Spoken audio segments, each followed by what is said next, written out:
दलित panther नाम तो सुना ही होगा आपने। दोस्तों, रतनलाल बोल रहा हूं और आप देख रहे हैं अंबेडकर नामा। 70 के दशक में महाराष्ट्र की राजनीति में दलित पैंथर की धूम थी, बवाल था। कुछ नौजवानों ने महज 20, 21, 22, 23 साल की उम्र वाले उन्हें दलित उत्पीड़न को रोकने के लिए, उसके खिलाफ अपनी आवाज बुलंद करने के लिए दलित पैंथर की स्थापना उन्होंने की थी। इस साल 50 वर्ष दलित पैंथर के हो गए हैं। 50 वर्ष यानी कि गोल्डन जुबली के उपलक्ष्य में महाराष्ट्र में कई कार्यक्रम हो रहे हैं। 29 तारीख को नागपुर में भी एक बड़ा कार्यक्रम है। हमारे साथ इस विषय पर बात करने के लिए प्रशांत हैं। प्रशांत महाराष्ट्र के जलगांव के रहने वाले हैं। थोड़ा सा इनसे मैं आपको दलित पैंथर के इतिहास के बारे में इनसे पूछूंगा और आपको ये जानना चाहिए, और महाराष्ट्र में किस किस तरह के कार्यक्रम हो रहे हैं इसके बारे में इनसे जानकारी लूंगा। स्वागत है प्रशांत। जय भीम साथियों। जय भीम।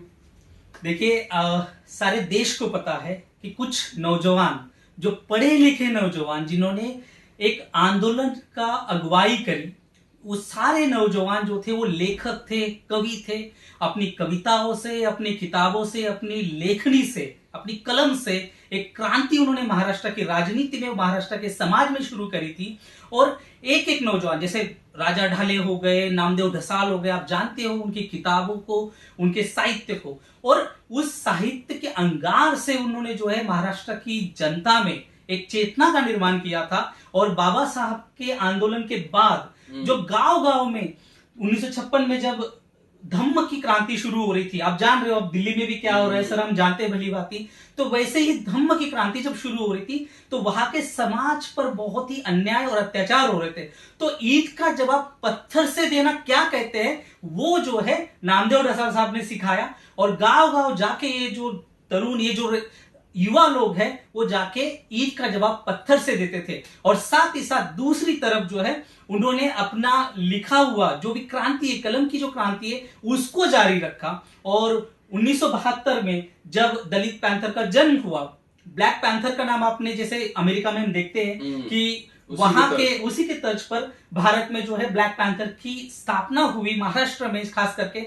और वहां जो दबदबा है, वो जो गोल्डन इरा है, हम पढ़ते हैं, लिखते हैं, महसूस भी करते हैं। हमने तो कहानियां सुन सुन के हम बड़े हुए दलित पैंथर की, तो उसकी आज बहुत जरूरत है। आज 50 साल हो रहे हैं और उसकी पूरा का पूरा एक इतिहास का जो है हमें आज देखना पड़ेगा कि हम कहाँ खड़े हैं, कैसे उसको लेके जाना है। और इसी क्रम में जो है नांदेड़ से जो राहुल प्रधान भाई साहब है, उन्होंने इस पूरे प्रोग्राम की अगुवाई करी है।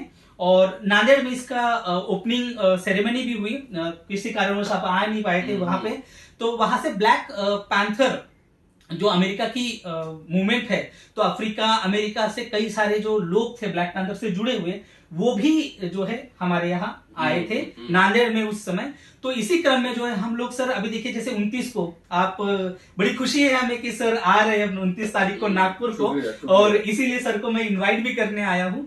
और देखिए 29 तारीख को हम नागपुर में कर रहे हैं, और हर बड़े जिले में, जो महाराष्ट्र का बड़ा शहर है, वहां पे सर हम ये प्रोग्राम को करने जा रहे हैं। जैसे अभी 29 तारीख को, 29 अक्टूबर को शनिवार है। और सर आपको बताते हुए मुझे बहुत खुशी हो रही है कि दीक्षा भूमि, जहां बाबा साहब ने 22 प्रतिज्ञाएं पूरे भारतवासियों को दी, उसी धरती पर जो है, उसी जगह पर ये प्रोग्राम 29 तारीख को होने जा रहा है। और सर हमारे मुख्य अतिथि है वहां पर। शुक्रिया।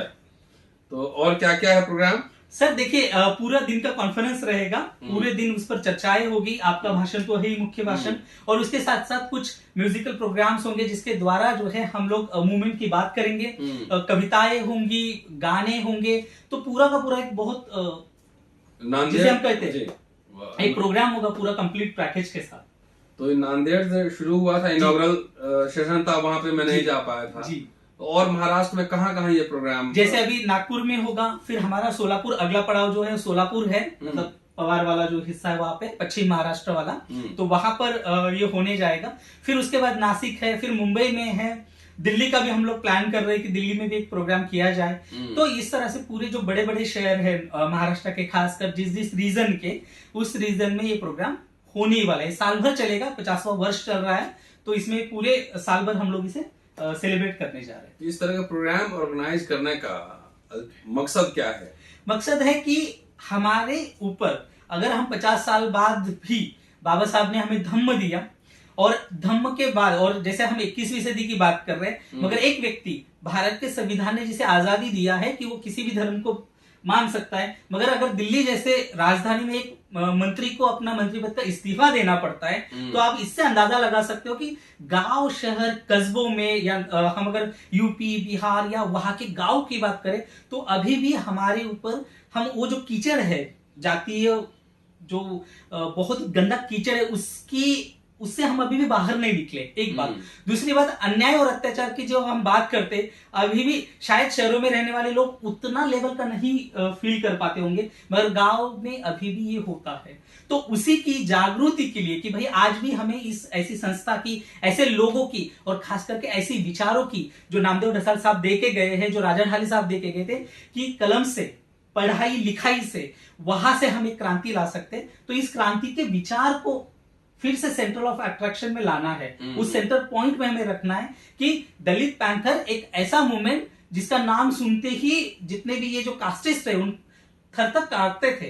तो वो जो दबदबा था हमारे ऊपर, कुछ भी कमेंट करते समय भी, मारते समय भी सोचते थे, 10 बार सोचना पड़ता था कि अरे भाई पैंथर वाले ना आ जाए। तो उस दबदबे को जो है याद करना है, और आगे की राह कैसे हो सकती है। ग्लोबलाइजेशन का जमाना है, तो हमें भी उसके साथ बदलना पड़ेगा, ढलना पड़ेगा, जाना पड़ेगा। तो उस पर एक विचार मंथन करना है, और यही एक उसका मेन उद्देश्य है। जब दलित पैंथर बनी थी तो बहुत ही सशक्त ऑर्गेनाइजेशन था, लेकिन बाद में कई खंडों में वो टूट गया। और अभी क्या स्थिति, क्या अठावले साहब भी जुड़े हुए थे उससे, जो केंद्रीय मंत्री हैं? जी, वो तो रामदास अठावले मतलब अठावले साहब तो पैंथर ग्रुप में थे, और बड़ा मतलब अभी आठवले साहब को जो लोग देखते हैं उनके ऊपर मत जाइएगा। जो पुराना आठवले साहब है, पैंथर वाले आठवले साहब, उनका बहुत ही मतलब जिसे हम कहते हैं ना, सुनहरा इतिहास रहा है। बट चलो वो चीज वो छोड़ दिए, पॉलिटिक्स में अब क्या ही करे, जोड़ तोड़ के राजनीति और ये सब। मगर जो लोग जानते हैं आठवले साहब को, वो ट्रू पैंथर है, वो देखते, उन्होंने काम किया है वहां पर।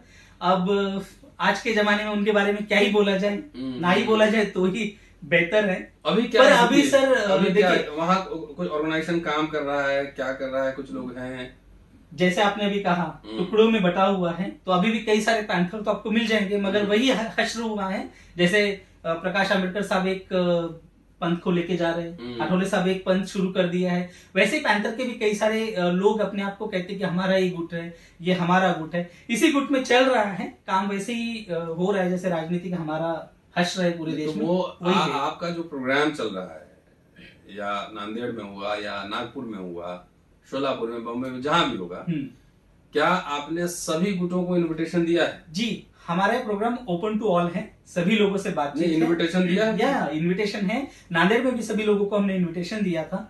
बट अब वही है, जैसे कुछ लोग आ रहे, कुछ नहीं आ रहे। बट हमारा जो है पॉलिटिक्स से थोड़ा सा हम उससे हटकर विचार मंथन पर ज्यादा इस पर जोर दे रहे हैं, खास करके। ज्यादा से ज्यादा लोग विचार मंथन में शामिल हो तो ज्यादा बेहतर। बिल्कुल बिल्कुल। चलिए, तो ये प्रशांत है, और 29 को नागपुर में इनका प्रोग्राम है। आसपास हो तो जरूर आइए, वहां दीक्षा भूमि के ऑडिटोरियम में प्रोग्राम है। देखते हैं विचार मंथन में क्या क्या होता है। मैं भी एज ए श्रोता ही समझिए मैं वहां पे रहूंगा। शुक्रिया। Keep watching and sharing Ambedkarnama. आपसे मिलता रहूंगा जल्दी जल्दी, और इस पे कोई अपडेट आता है तो इसको लेकर आपको अपडेट भी दूंगा। शुक्रिया। जय भीम।